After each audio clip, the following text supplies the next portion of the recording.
Olá, eu quero agradecer a oportunidade de estar participando deste congresso de educação. É um congresso internacional. Quero dizer que para mim é um motivo de muita alegria, de muita honra de estar aqui com vocês participando e agradeço todos os organizadores e todos os colegas que irão também apresentar os seus trabalhos.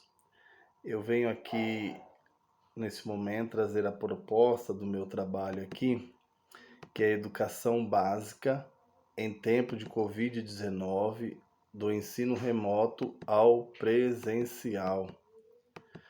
Então aqui eu venho trazer essa proposta de trabalho e logo no início aqui, na introdução do meu trabalho, fala sobre que anteriormente aos acontecimentos da pandemia da Covid-19, denominada por SARS-CoV-2, a educação já estava em déficit com relação à efetivação e garantia da qualidade de ensino e da democratização do mesmo.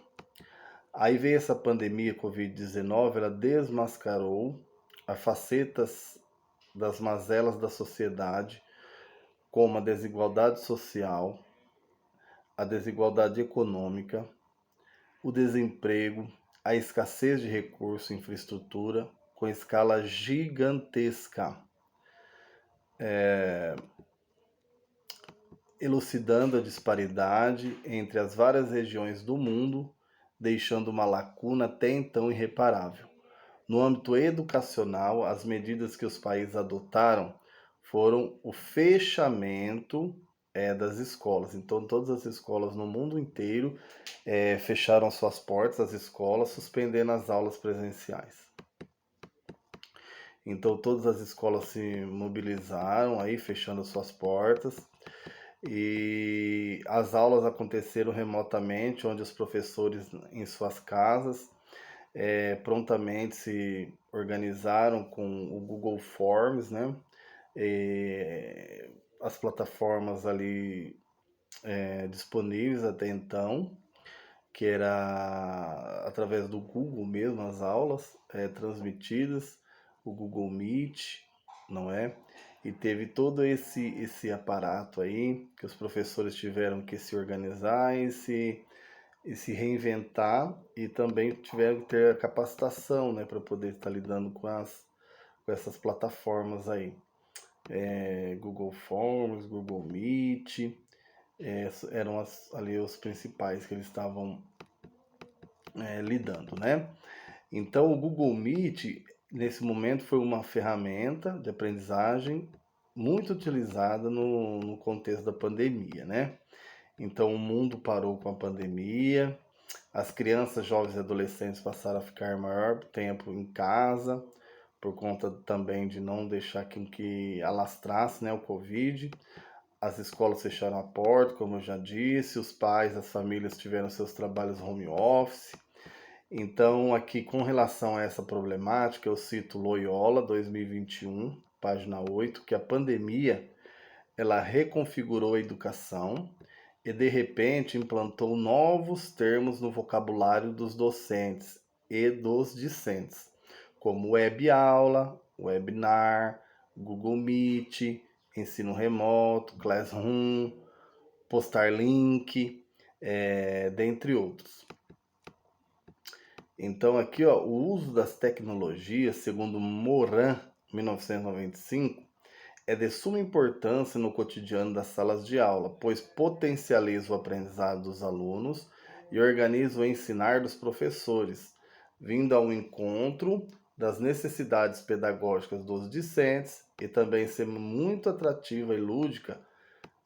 Aí é que o Mohan diz, né, de acordo com o Mohan, as tecnologias de comunicação não substituem o professor, mas modificam algumas de suas funções. As tecnologias permitem um novo encantamento na escola ao abrir suas paredes e possibilitar que os alunos conversem e pesquisem com outros alunos da mesma cidade, país ou do exterior no seu próprio ritmo.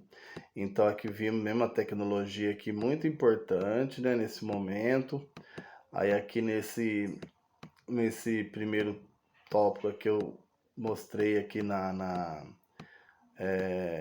como que isso era utilizado, né? O Google Meet, onde ali era convidado até 100 participantes, podia ficar até 60 minutos gratuitamente, o professor da sua casa ministrava as aulas para os alunos.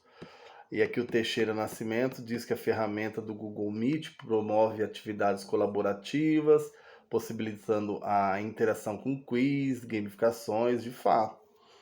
Durante as aulas ali, os professores realmente usavam com jogos, vídeos, e ficava uma aula bem atrativa mesmo, facilitando a associação com diversas outras ferramentas que ajudam a organizar a sala de aula, tornando-a mais dinâmica, que foi o Teixeira Nascimento, 2021, página 56. Aí também tinha um outro tópico aqui que eu falei sobre a aprendizagem segundo Vygotsky e Leontiev, que a aprendizagem, segundo eles aqui, nada mais é que uma mudança no comportamento, mudança de estágio de uma situação para outra. Então é isso, segundo eles, o aprendizado, né? E também a interação do sujeito com o meio onde vive é muito saudável. Também eles falam sobre aqui a interação com o meio, né? É muito saudável. Todos os estímulos recebidos do mundo externo, ou seja, das relações com o próximo, criança com criança, adulto com adulto, criança com criança, perdurarão pela vida. Num certo momento, as ações de um indivíduo refletirão pelo contato com o meio em que vive. Então aqui também mencionou como que ocorre o aprendizado, né, segundo Vygotsky. Aquele Vygotsky 2010, o adulto não apenas responde aos estímulos apresentados por um experimentador, ou seja, ao seu ambiente natural, mas também altera ativamente aqueles estímulos e usa suas modificações como instrumento do seu comportamento. Então a gente aqui vê que a relação do sujeito com o outro é de suma importância, segundo os escritores aqui, para o desenvolvimento, né? Desenvolvimento do sujeito. Aqui, conforme o pesquisador, o professor é a figura essencial do saber, por representar um elo intermediário entre o aluno, o conhecimento disponível no ambiente. E aí depois também aqui eu cito sobre a alfabetização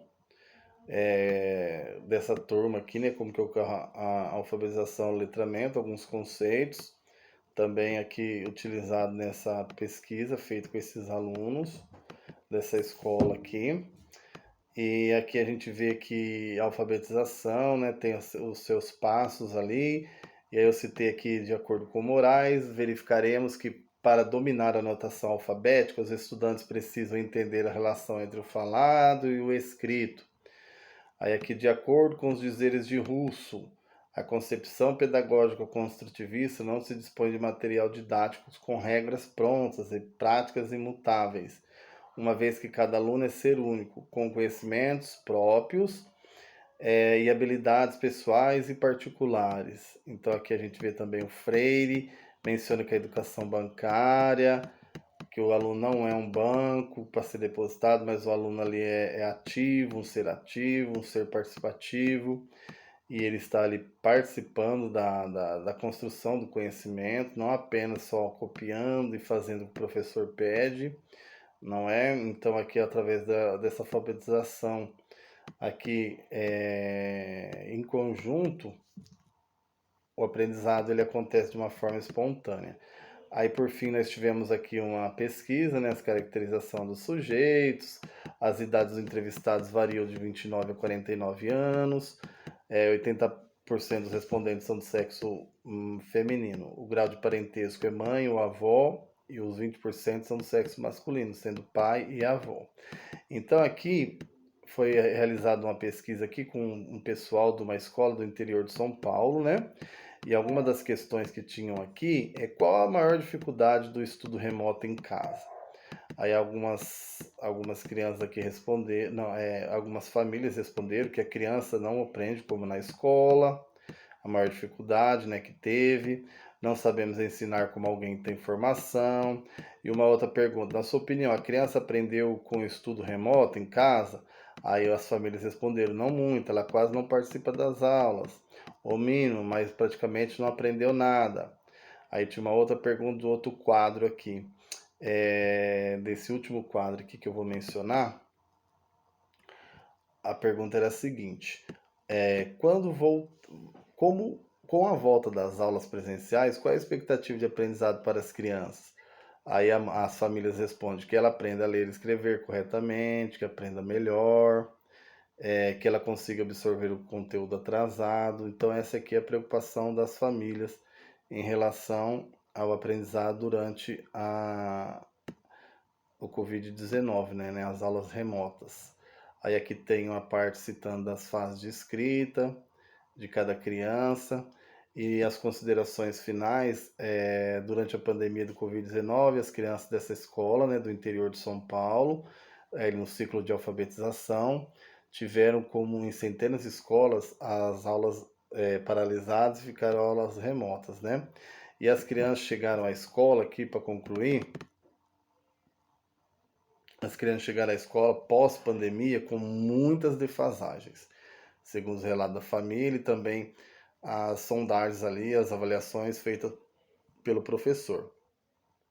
Então isso dificultou trabalhar algumas habilidades, as quais antes da pandemia eram trabalhadas e que nesse momento, pós-pandemia, não são tão desejáveis, dificultando o desenvolvimento das crianças na aquisição do ensino do sistema de escrita alfabético. Será realizado, essas crianças vão aprender, porém com atrasos, né? Com atrasos em relação ao momento que elas tiveram fora da escola. Segundo as famílias ali, elas estando dentro da escola, o aprendizado acontece de melhor forma. Tá certo? Eu agradeço a nossa oportunidade aqui, a participação. Muito obrigado.